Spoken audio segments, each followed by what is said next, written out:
So where we are is the admin area. On this other side, we have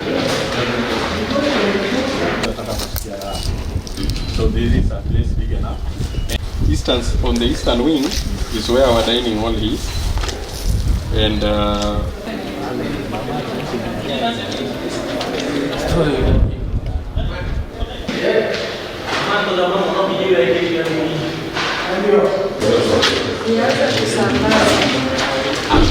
we have come today in partnership between the county government of Meru and the national government from the Ministry of Public Works to come here and complete the Meru County Rehabilitation Center that is going to serve patients who have been affected from substance abuse.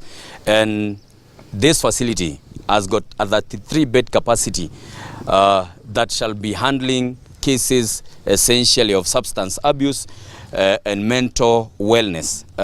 And because in a number of our homes and in our families, we have met a number of patients or some of our brothers and sisters who have been affected by substance abuse. This is a facility that shall be a rehabilitative facility so that we are able to handle the concerns from the various regions or the points of Meru County.